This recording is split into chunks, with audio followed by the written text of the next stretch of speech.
কে আমি, কোথা থেকে এসেছি, কোথায় যাব, কে আমার আপন, কে আমার পর, আমরা কিচ্ছু জানি না।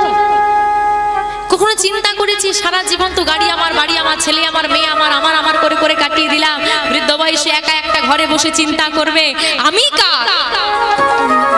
সেদিনই দেখবে হিসেবের খাতায় শূন্য পড়ে গেছে, হিসেব আর মিলছে।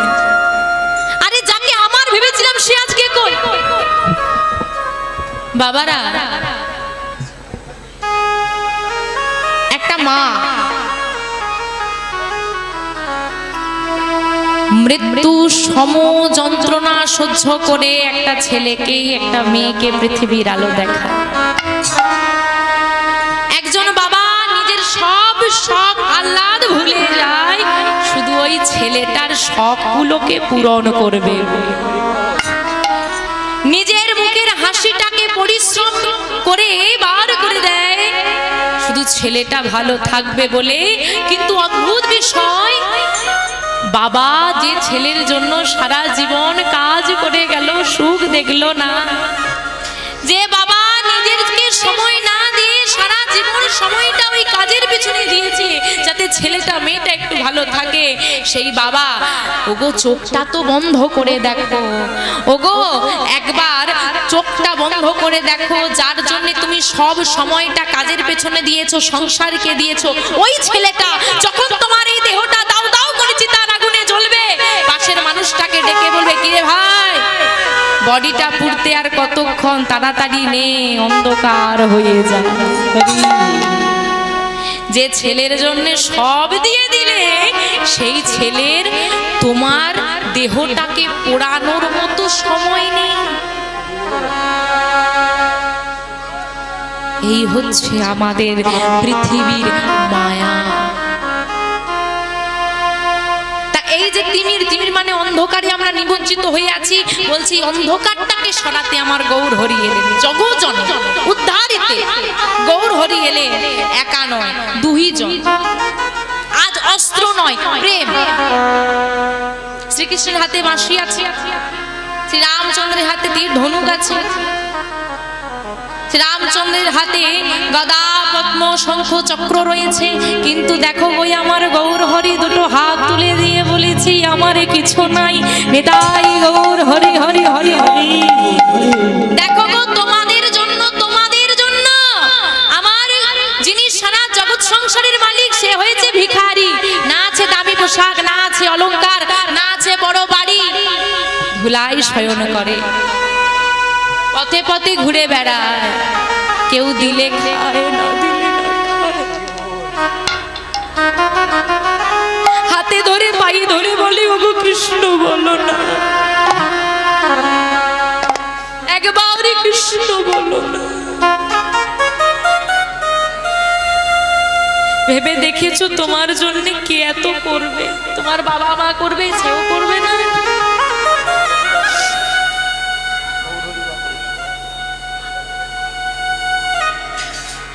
আরে তুমি আমি তো একই মায়ের পেটের সন্তান, তুমি যে গর্ভ থেকে জন্ম হয়েছো আমি একই গর্ভ থেকে জন্ম হয়েছি, তুমি দুহাত জায়গা ভাগাভাগি নিয়ে আমাকে পর করে দিলে। আর দেখো গো আমার নিতাই চাঁদ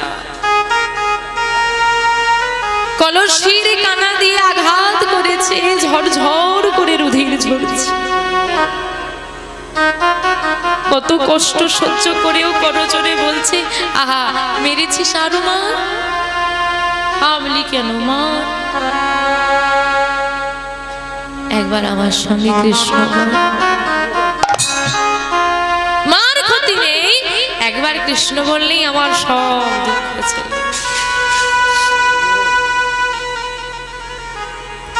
গৌর হরিকে তার দাদা বলছে, গৌর হরি দাদার নাম নিতাই বলছে তুই তো নির্লজ্জ কেন বলতো? ভগবান নির্লজ্জ? দাদা ভাইকে বলছে তুমি নির্লজ্জ কেন? বলে কেন দাদা আমি কি করলাম? বলে কি করলাম? যারা তোকে অপমান করে, তাড়িয়ে দেয়, আঘাত করে, তুই আবার কেন নির্লজ্জের মতো তাদের দুয়ারে গিয়ে দাঁড়াস? গৌর হরি করজোরে বলছে দাদা গো তুমি কেন ভুলে যাও, কেন ভুলে যাও আমি বিশ্বপিতা,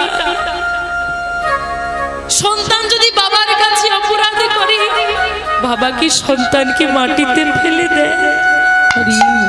কি গো বলো বাবা, আপনাদের সন্তানরা ভুল করে না তা বলে কি আপনারা ছেড়ে দিয়ে চলে যান? আমি তো বিশ্বপিতা, সবাই আমার সন্তান, ভুল করেছে বলে ছেড়ে দেয়। সঠিক পথ আমি যদি হাত ছেড়ে দিই পিতা হই, সঠিক পথকে দেখা। দাদা গো, তুমি আমাকে বড় ভালোবাসো না রে ভাই, বড় ভালোবাসি। আমি তো কোনোদিন তোমার কাছে কিছু চাইনি দাদা, আজ যা চাইবো তুমি আমাকে দেবে। কি চাস বল, কথা দাও। কি কথা? কথা দাও দাদা, যে তোমাকে যতই অপমান করুক না কেন, যে তোমাকে যত আঘাত করুক না কেন, তুমি কথা দাও দাদা। কোনদিন তুমি তাদের থেকে দূরে সরে যাবে না। ভাই রে, তোর মাঝে এত দয়া, এত করুণা, তাও বলি হতো জীব তোরে চিনতে না রে। কথা দিলাম ভাই, এই দেহে যতদিন প্রাণ থাকবে, আমি শেষ দিন পর্যন্ত কলির জীবের দাঁড়ে দাঁড়ে গিয়ে বলবো তোমরা কৃষ্ণ বলো। তাই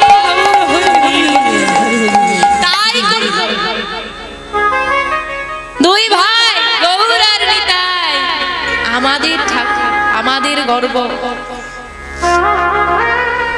আমরা বাঙালি, এই ভারতবর্ষের মাটিতে, এই পশ্চিম বাংলার মাটিতে, নদিয়া জেলায় নবদ্বীপ ধামে সচি মায়ের কোলে এলেন আমার শ্রী গৌরে চাঁদ।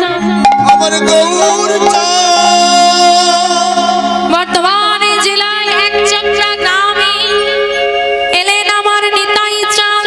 আমার নিতাই চাঁদ। দুই ভাই নামে প্রেমে সারা ভারত মাতিয়ে দিল।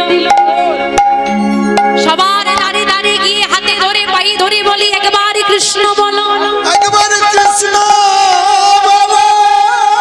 এই ভব নদী তরাইতে নামের তরুণী ছাড়াই আর কোনো গতি নাই, আর কোনো গতি না।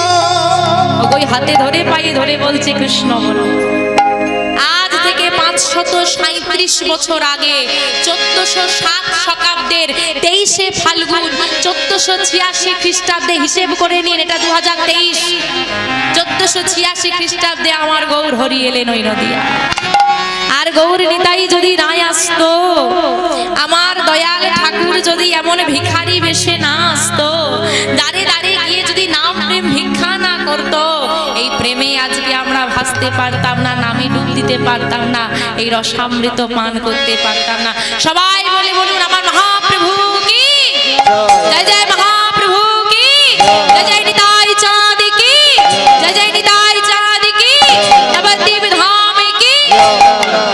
তাই চলুন মা সবাই মিলে, কারা কারা আমার গৌর হরিকে ভালোবাসো একটু হাত তোলো দেখি। যারা গৌর হরিকে ভালোবাসো হাত তুলবে। মায়েরা একটু গৌর হরির জন্য উলুধ্বনি দেন দেখি, জোর করে উলুধ্বনি উলুধ্বনি উলুধ্বনি। আমার গৌর এলো রে, আমার গৌর হরি কোথায় এসেছে? সোনার নদিয়া। আরে সোনার নদিয়াটা কোথায়? বাহ সুন্দর।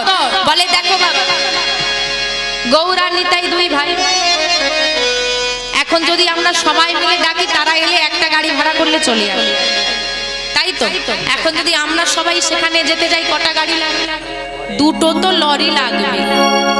তার চেয়ে বেশি খরচা হয়ে যাবে, তাদেরকেই ডেকে নেবে।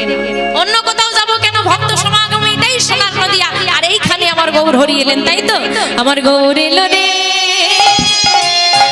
এই সোনার নদিয়া। উলুধ্বনি উলুধ্বনি উলুধ্বনি, হরি ধ্বনির নিতাই গৌর হরি হরি হরি গো, শব্দ শোনা যায় আমাদের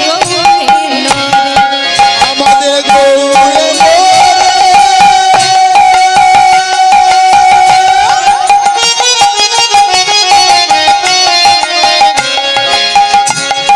এই সোনার নদিয়া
বাড়িতে নেই, ও সবার আছে, সবার চোখ ভালো আছে, চোখ দেখ দেখ ভালো নেই দাদু, সর্বনাশ। এই হচ্ছে সমস্যা, এত দূষণ বাজছে, কানও চলে যাচ্ছে, চোখও চলে চলে। তো দেখেছো তো গৌরনীতার হাতটা কেমন থাকে গো? তা মায়েদের হাত তুললে হাতে ব্যথা করে? খুব কষ্ট। কেন মিথ্যে বলছো? সত্যি সত্যি একটু বলো না, ভয় কিসের? বাঘ না ভাল্লুক গিয়ে ঘাড়ে পড়ে যাবে? হাত তুললে হাতে ব্যথা করে। এখন কথা হচ্ছে তোমার হাত তুললে যদি হাতে ব্যথা করে, গৌরহরি সবসময় হাত তুলে রেখেছে, হাতে ব্যথা করে না? করে। কি করে? তো কোনোদিন বলেছো হাত দুটো দাও একটু তেল মাখিয়ে দিই? যখন টাকা দাও, গাড়ি দাও, বাড়ি দাও, তখন তো হাত পাততে লজ্জা করে না? দাও শুধু, আর তার সেবা করতে হলে শুধু নেই নেই নেই নেই। বড় ঘর বাড়ি হয়ে গেল, বলি মা মন্দিরটা কবে করে? বলে বলো না, ঘর করতে গিয়ে শেষ হয়ে গেছে, মন্দির রাখার জায়গা। এই হচ্ছে অবস্থা, সব চলে যাবে, সব হয়ে যাবে, কিচ্ছু আটকাবে না, গয়নাগাটি হবে, ঘর বাড়ি হবে, সব হবে, শুধু গোবিন্দের সেবাটা নতুন দানায় আটকে যাবে। এর থেকে আর এগোতে পারছে না, হয় নকুন দানা, না হলে বাতাসা। কি তাই তো? চিন্তা করে দেখো, এত ভক্ত আছো, সবার ঘরে যদি এক মাসে করে 4টে নকুন দানা খায়, ভগবানের কি হবে এক মাসে? সুগারের ওষুধ কি তুমি কিনে দেবে? সেটা তো দেবে না। এই জন্য বাবা গোবিন্দ নকুন দানা খেতে খেতে তোমাদেরকে সুগার দিয়ে। রাধে রাধে মাগো। তাহলে আমার দয়াময় যে হাত দুটো তুলে রেখেছে, তারও ব্যথা হয়, তবুও হাত তুলে রেখেছে কেন? তোমার আমার মঙ্গল করবে বলে, তোমার আমার মঙ্গল করবে বলে কত কষ্ট সহ্য করে সর্বদা হাত দুটো তুলে রেখেছে। তা সে তোমাকে ভালোবেসে সব সময় হাত তুলে রাখলো, তোমার গৌরহরির প্রতি কতটুকু ভালোবাসা যে তুলে নামিয়ে নিচ্ছে, মানে এইটুকুই স্টকে ছিল ভালোবাসা, তারপরে শেষ। তাহলে চলো সবাই মিলে আমার গৌর এলো রে, এই সোনার নদিয়া ধনী হরি ধনী।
আশ্রয় করলাম, গৌর কথা সাধন করলাম। আসুন আজকে ভক্ত বিহারী, যার মায়ের নাম মায়াবতী, পিতার নাম দ্বিজ ঘোষ।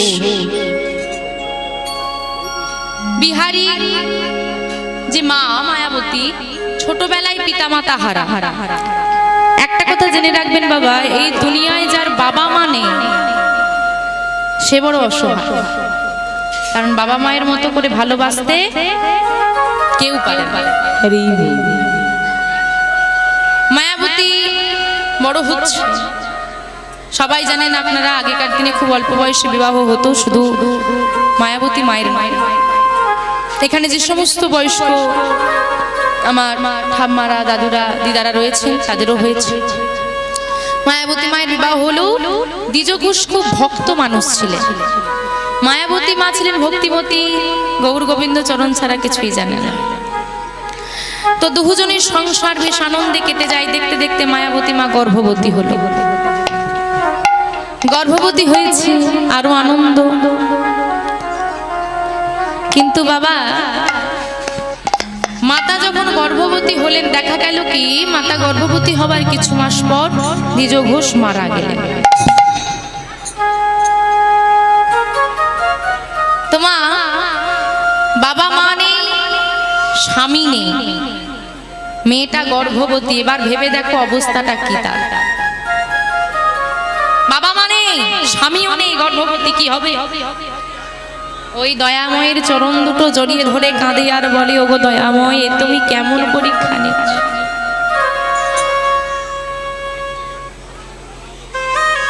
তবে জানো দয়াময়, আমি তোমাকে বলবো না যে তুমি ভুল করেছো বা আমার সঙ্গে অন্যায় করছো। আমরা যখন কষ্ট পাই সবার আগে দোষারোপ করি ভগবানকে, কিন্তু ভুলে যেও না গো, সে আমার শত্রু নয় যে ইচ্ছে করে আমাকে কষ্ট দেবে। যেমন কর্ম তেমন ফল। আমার কর্মফল তো আমাকে ভোগ করতে হবে।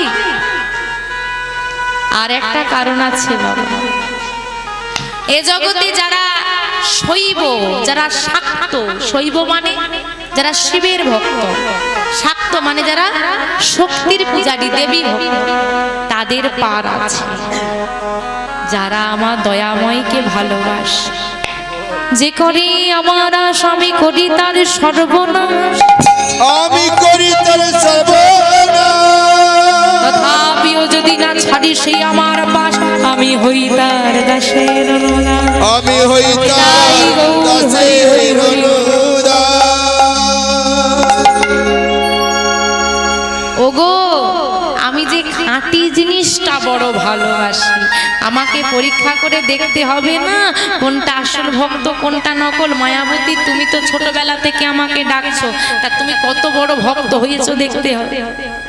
মায়াবতী কাঁদে আর করজোরে বলে, হে গো দয়াময়, আমি জানি না আমি কোন পথে যাব, শুধু তোমার চরণে এইটুকু নিবেদন, যতই কষ্ট দাও, যতই দুঃখ দাও না কেন, চরণ ছাড়া বিপদে মোরে রক্ষা করো, এ নহে মোর প্রার্থনা। বিপদে যেন না করি ভয়, দুঃখ তাপে ব্যথিত চিত্তে নাহি বা দিলে সান্ত্বনা, দুঃখ যেন করতে পারি জয়। বিপদে মোরে রক্ষা করো, এ নহে মোর প্রার্থনা। তুমি আমাকে বিপদে রক্ষা করো, এটা আমি তোমার কাছে চাইব না। বিপদে যেন না করি ভয়, এমন শক্তি দাও যেন বিপদকে আমি ভয় না করি। রক্ষা করতে হবে না, শুধু শক্তিটা। দুঃখ তাপে ব্যথিত চিত্তে, যখন দুঃখ আসবে, তাপ আসবে, যখন বুকের ভেতরটা ব্যথা করবে, নাই বা দিলে সান্ত্বনা, কেউ যেন আমাকে সান্ত্বনা নাই দেয়। সান্ত্বনা নিয়ে কি হবে? সান্ত্বনা চাই না, দুঃখ যেন করতে পারি জয়। আশীর্বাদ করো যেন দুঃখটাকে আমি জয় করতে পারি। কিন্তু চলবে কি করে? স্বামী নেই, কি খাবে, কি পরবে, কিভাবে থাকবে, ভাবছো বসে চলবে কি সে? তুমি ভাবে, যার ভাবনা সে ভাববে, তুমি ভাবো শুধু। আশেপাশের মানুষের সহযোগিতায় মাতৃগর্ভে বেড়ে উঠছে বিহারী। দেখতে দেখতে 10 মাস 10 দিন পূরণ হল। এইবার বিহারীর জন্ম হয়েছে। দলে দলে সবাই দেখতে আসছে, আহা ছেলেটা কত সুন্দর দেখতে হয়েছে। কিন্তু মা,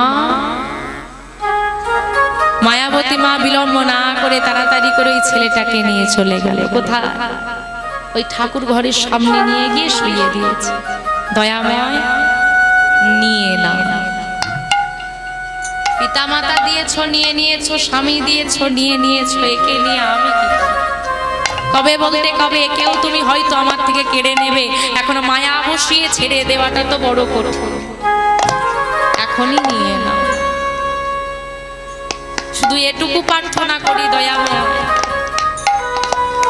যে সন্তান তুমি আমাকে দিয়েছো, এটুকু আশীর্বাদ করো যেন এই জাগতিক জগতের ভালোবাসায় নয়, তোমার ভালোবাসায় সে থাকতে পারে। কিন্তু নিয়ে নাও বললে কি আর ভগবান এসে কোলে করে নিয়েছে? ছেলেটাকে বড় করতে হবে। কি করে করবে ভেবে দেখো। মা আপনাদের যখন সন্তান হয়েছিল বাপের বাড়ি চলে এসেছে, কাজ করে করতে পারা যায় না, ওই ছোট্ট বিহারীকে কোলে নিয়ে মা সংসার সামলায়, ছেলেকে দেখাশোনা করে, আবার পরের বাড়ি কাজে। ওই ছেলেটাকে শুইয়ে দিয়ে মা কাজ করে, আর সর্বদা মুখে কৃষ্ণ না। এখন মা গাইছে আর ছেলেটা শুনছে। আর নববিধা ভক্তির প্রথম অঙ্গ শ্রবণ, শ্রবণে যতটা ভক্তি আসে অন্য কোনো পথে আসে। তাই এই জন্যে বলে গো মা, মাটি ভালো হওয়া লাগে তবে না ফসল ভালো হবে, তাই তো? মাটিকে ভালো হওয়া লাগবে তবে ফসলটা ভালো হবে। মাটি যদি বিষাক্ত হয় ফসল কোনোদিন ভালো হতে পারে না। একটা ঘটনা বলি শোনেন মা। বৃন্দাবনে গেলে দেখবে বার্সনা আর নন্দগাঁও, নন্দরাজার গ্রাম আর বার্সনা। তো বাবা আগেকার নিয়ম ছিল কিরকম, বিয়ে হয়ে যাবে, ছোটবেলায় বিয়ে হয়ে যাবে, ওই বাচ্চা বেলায় বিয়ে হয়ে যাওয়ার পর ছেলে বাবার কাছে থাকবে, মেয়েও তার বাবার কাছে থাকবে। যখন তারা যোগ্য হবে, একটু বয়স হবে, তখন কিন্তু ছেলে গিয়ে মেয়েকে নিয়ে আসে। এই হচ্ছে নিয়ম। এখন নন্দগাঁওর একটা ছেলের সঙ্গে ওই বর্ষণার একটা মেয়ের বিয়ে হয়েছে, মেয়েটার নাম মাধবী। বিয়ে হয়ে গেছে, এর ঘরে আছে, এর ঘরে আছে, এখন বড় হয়েছে, এবার বধূকে ঘরে নিয়ে আসতে হবে। ওই গোয়ালা যাচ্ছে বউ আনতে, সেই সময় সামনে কৃষ্ণ এসে দাঁড়িয়ে পড়েছে। কোথায় যাচ্ছিস? এই যে বউ আনতে যাচ্ছি। বাহ, তা শোন, আনতে যাচ্ছিস যা, তবে প্রথম তোর বউকে নিয়ে এসে মুখটা কিন্তু আমি আগে দেব। আচ্ছা ঠিক আছে, তাই হয়। চলে গেল। এদিকে মেয়ে আসবে, মেয়েকে সাজানো হচ্ছে। মেয়ের মা কি করেছে, কানে কানে ওবা শিখিয়ে দেয় না, সাবধানে থাকবি, ভালোভাবে কথা বলবি, ঝগড়া করবি নাকি শেখায়। তো মেয়ের মা মেয়েকে শেখাচ্ছে, শোন মাধবী, নন্দগ্রামে যাবি, ওই নন্দরাজার একটা ছেলে আছে যার নাম কৃষ্ণ কেলে ছোড়া, ভুলেও তাকে তোর মুখ দেখাবি। বলে কেন মা? বলে জানিস না, সাংঘাতিক ছেলে, সাংঘাতিক ছেলে, ভুলেও মুখ দেখাবি না। এখন মায়ের কথা মানতে হবে। এতখানি ঘোমটা, মেয়ে আসছে, আর যেই না বাবা আসছে, ছেলে নিয়ে আসছে, পথে আবার কৃষ্ণ দাঁড়িয়ে পড়েছে। কিরে, তা বল বৌদিকে একটু মুখটা দেখা।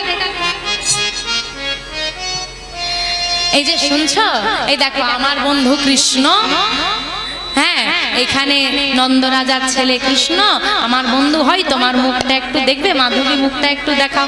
মাধবীর মনে পড়ে গেল এই সেই কেলে ছোড়া। মা বলেছে সাংঘাতিক একেবারে। ও বাবা, একটু ঘোমটা ছিল, বড় করে ঘোমটা দিয়ে আরো ঢেকে দেয়।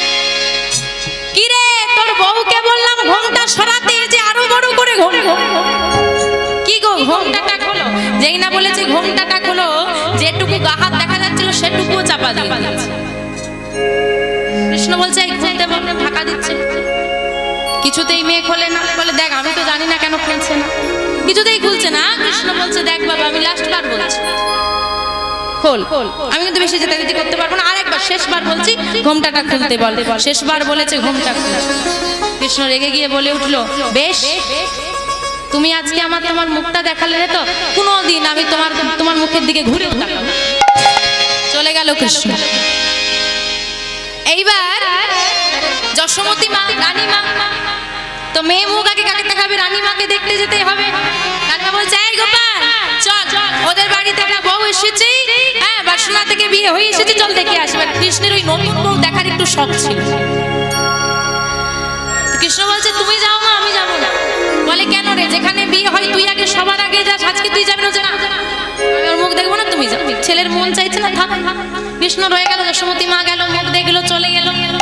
কিন্তু বাবা কৃষ্ণ যখনই রাস্তা দিয়ে যেত, ছাড়া পড়ে যেত না, কৃষ্ণ আসছে, কৃষ্ণ আসছে। সখীরা একে অপরকে ডাকে, ব্রজবাসীরা ডাকে কৃষ্ণ আসছে। আর যখনই শুনতো কৃষ্ণ আসছে, মুখটা ঢেকে দিত। যখনই বলতো কৃষ্ণ আসছে, মুখটা ঢেকে দিত। এই করতে করতে কোনোদিন আর কৃষ্ণ ওই মুখ দেখার হলো। কৃষ্ণের মুখ দেখে না, কৃষ্ণ তার মুখ দেখে। এইদিকে প্রবল ঝড় বৃষ্টি, ওই কনিষ্ঠাঙ্গুলিতে গিরি গোবর্ধন ধারণ করে রেখেছে ভগবান। সেই সময় ছোটাছুটি চলছে, কে কোথায় যাবে। এইবার ছুটতে ছুটতে ঝড়ের বাতাসে ঘুমটাটা যেই না সরে গেছে, সরে যাওয়া মাত্র ওই বধূর চোখ পড়ে গেল। মাধবীর চোখ পড়লো কোথায়? ভগবানের ওই আঙুলের দিকে। বাহ, এত সুন্দর আঙুল, যার হাতের আঙুলগুলো এত সুন্দর, না জানি সে মানুষটা কত সুন্দর হবে। তাই একটু এগিয়ে যাই। ঘুমটা আর দিচ্ছে না, দেখুন বাবা এগিয়ে যাচ্ছে, স্কন্ধ অবধি দেখা যাচ্ছে। বাহ, এত সুন্দর দেহ, এত সুন্দর দেহ যখন, না জানি মানুষটার বদনটা কত সুন্দর হবে। আর এগিয়ে যেতে যেতে যেতে যেতে যেই না গোবিন্দের সারা অঙ্গটা তার চোখে পড়েছে, অবাক হয়ে তাকিয়ে আছে। আর চোখের পলক পড়ছে না। চোখের পলক যখন পড়ছে না, আপনি এক দৃষ্টিতে কোনো দিকে তাকিয়ে থাকুন, দেখবেন চোখে জল এসে গেছে। আজকে মাধবীর চোখে পলক নেই, তাকিয়ে আছে, ঝরঝর করে চোখ দিয়ে জল ঝর ঝর। সখী, ওই পুরুষটা কে রে? এত সুন্দর দেখতে। বলে ওই মাধবী, ওইটাই তো কৃষ্ণ, যার নাম শুনলে তুই নিজেকে লুকিয়ে ফেলতিস। কৃষ্ণ, এটা কৃষ্ণ। মা, তুমি আমার মা হয়ে এত বড় ক্ষতি করে দিলে। তুমি আমার গর্ভে ধারিণী মা হয়ে আমার এত বড় ক্ষতি করে দিলে। আমি কেমন মূর্খ, যাকে দেখার জন্য সারা জগৎ পাগল, আমি তার থেকে নিজেকে লুকিয়ে রেখেছি। ওগো দয়াময়, আমি কি করলাম? আমি কি করেছি? আমার জীবনে এত জীবনই নষ্ট করে ফেলেছি। আজ থেকে প্রতিজ্ঞা করলাম, যে লজ্জায় আমি মুখ ঢেকেছিলাম, যে সম্মানের জন্য আমি মুখ ঢেকেছিলাম, এই সম্মান আমি পরিত্যাগ করে, এই লজ্জা আমি বিসর্জন দিয়েছিল। এই মেয়েটা কে বলো দেখি? রাজস্থানের মীরা। মীরাকে সবাই কলঙ্কিনী বলতো। কেন বলো তো? বাড়ির বউরা কেমন থাকে? মাথায় ঘোমটা থাকবে, লজ্জাবোধ থাকবে, বড়দেরকে দেখলে মাথাটা নিচু থাকবে, শ্বশুর ভাসুর থাকলে মাথা নত করে রাখবে। মীরা ছিল। আজকে এখানে নাম হয়, নামেতে মায়েরাও আনন্দ করে, আগেকার দিনে এটা ছিল না। পুরুষদের কাছে মাথা নত করে থাকতে হবে। কিন্তু ওই সময় দাঁড়িয়ে মীরা ছেলেদের মাঝখানে গিয়ে, বাবাদের মাঝখানে গিয়ে নৃত্য করত।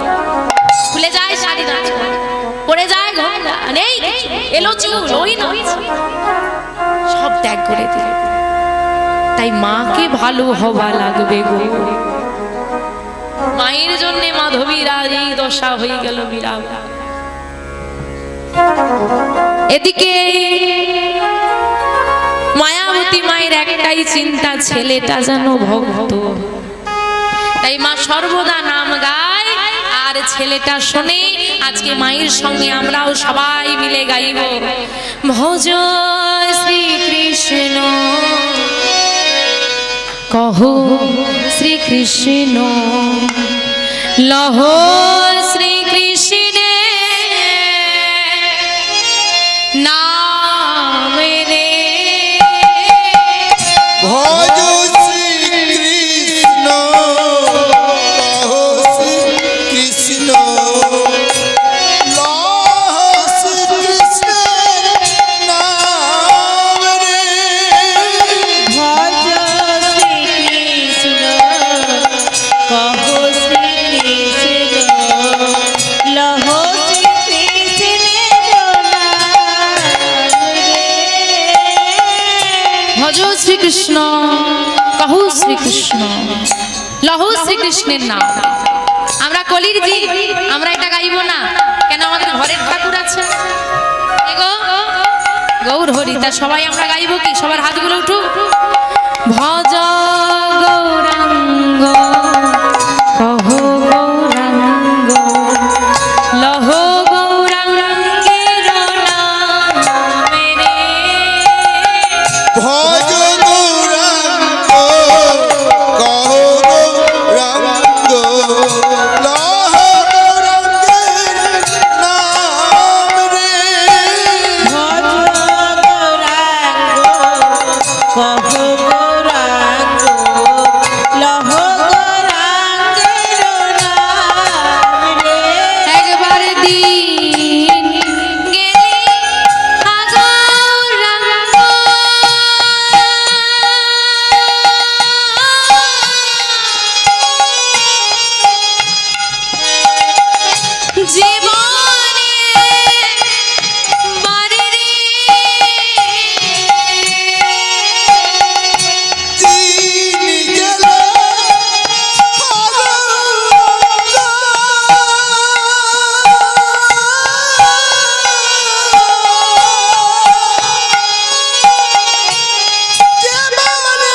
গ্রামের মধ্যে দিয়ে বড় হচ্ছে ছেলেটা।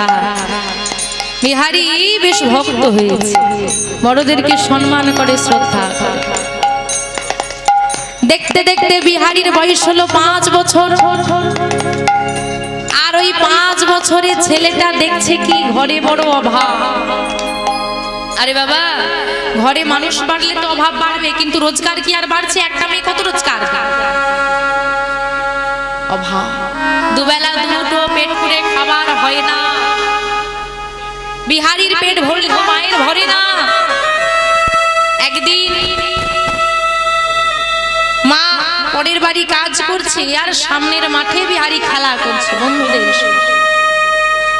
খেলা করতে করতে বিহারী দেখতে পেল ওই মাঠের পাশে বেশ একটা বড় রকমের বাড়ি আছে। বাড়িটা সামনে একটা গোশালা আছে। গোশালা মানে গোয়াল ঘর, বেশ বড় বড় গাভী বাঁধা আছে।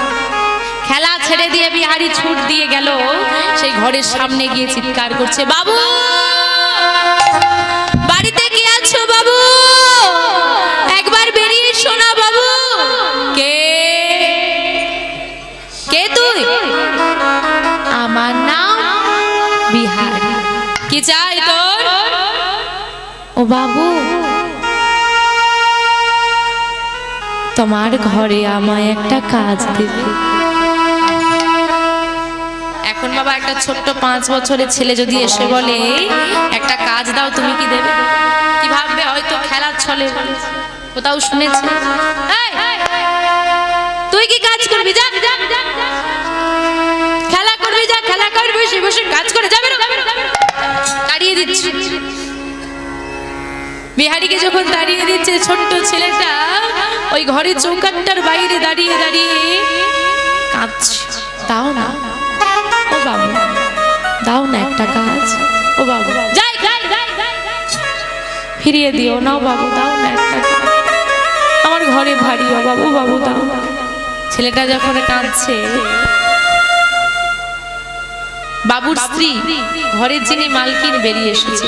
কে গো ছেলেটা? দেখো না, তখন ধরে তাড়াচ্ছি, বলছে কাজ দাও, কাজ দাও। বাহ, ভারী মিষ্টি দেখতে তো ছেলেটাকে।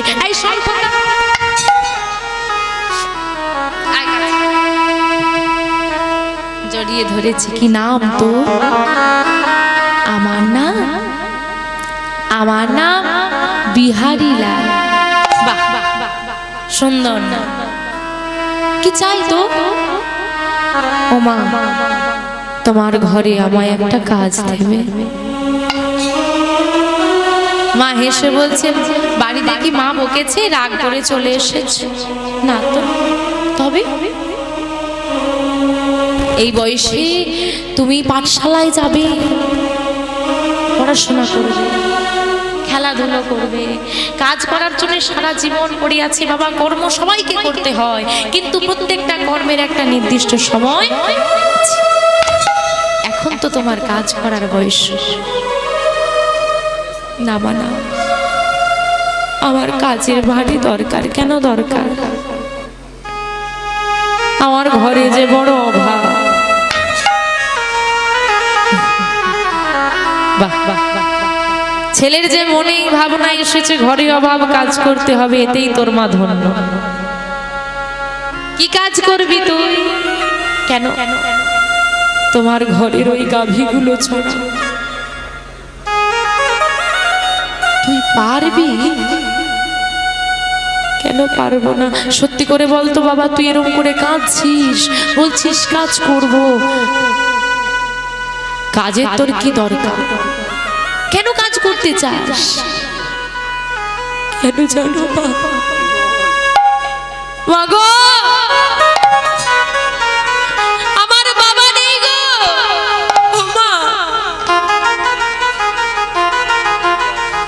আমার বাবা। তুমি বলছো পাঠশালায় যেতে, আমারও ভারী ইচ্ছে করে পাঠশালায় যাবো, কিন্তু যে মানুষটা হাতে ধরে পাঠশালায় নিয়ে যায় সেই মানুষটা তো আমার জীবনে নেই।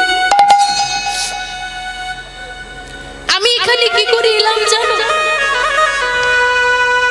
এই যে বন্ধুরা খেলা করে বাচ্চাদের সঙ্গে এসেছি।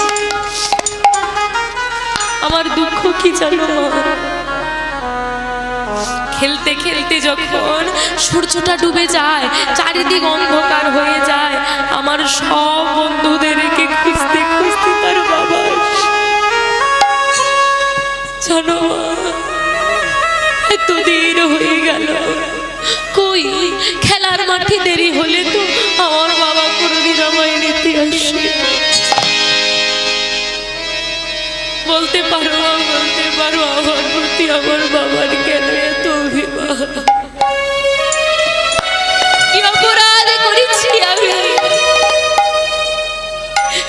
কি অপরাধ করেছি? তোর বাবা কোথায়? মায়ের মুখে শুনেছি বাবা নাকি অনেক দূরে চলে গেছে, আর কোনোদিন আসে। হ্যাঁ, তোর মা কোথায়? মা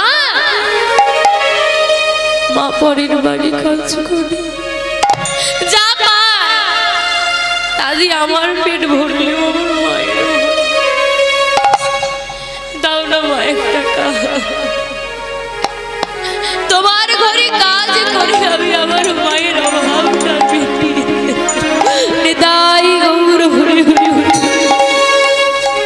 দাও না মা 1 টাকা। তোর মায় অনেক পূর্ণ করে, অনেক সাধনা করে তোর মতো ছেলেকে গর্বে ধরেছে। মায়ের প্রতি আমার ভালোবাসা কত জনার হয় রে। বেশ, তুই গুরু চড়াবি, বেশ আজ থেকে তুই আমার ঘরে গরু চড়া। কবে থেকে আসবো? কাল থেকে। ঘরে ফিরে এলো বিহারি। মা, আমি একটা কাজ পেয়েছি। কি কাজ? গরু চড়ানোর কাজ। বিহারি, এতটুকু ছেলে তুই, আমি আজও বেঁচে আছি, আমি বেঁচে থাকতে তুই যাবি? না না, তুই পারবি না, আমি তোকে যেতে দেব।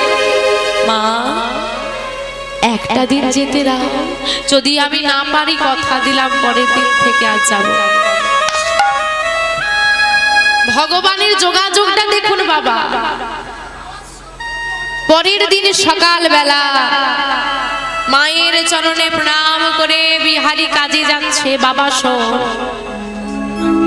যেখানে বিপদে পড়বি বিপদ ভঞ্জন মধুসূদনকে ডাকে।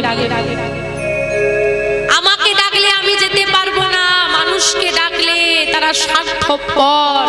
একমাত্রই মধুসূদন আছে, দয়াময় আছে, যে নিঃস্বার্থে ভক্তদের রক্ষা করে। বেশ, মায়ের চরণে প্রণাম করে গাভী নিয়ে আজকে মাঠে মাঠে চড়াচ্ছে ছোট্ট বিহারি। আর মা বলে দিয়েছে মুখে যেন দয়াময়ের নাম থাকে, কারণ নাম যদি নেওয়া যায় বিপদ শত হাত দূরে থাকে। ওই নাম গাইছে আর গাভী চড়াচ্ছে, বদনে গাইছে। কি গাইছে? আধার যাবি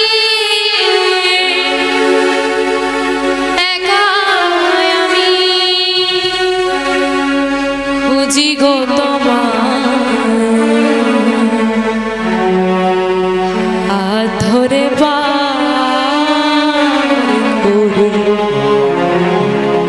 নিও গোয়া দয়া হাত ধরে নিও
সঙ্গীর সাথী হবে না। আর চিতায় যখন তোমার দেহটা জ্বলবে, তোমাকে একাকেই যেতে হবে, কেউ সঙ্গীর সাথী হবে না। তাই বলছি মাতা পিতা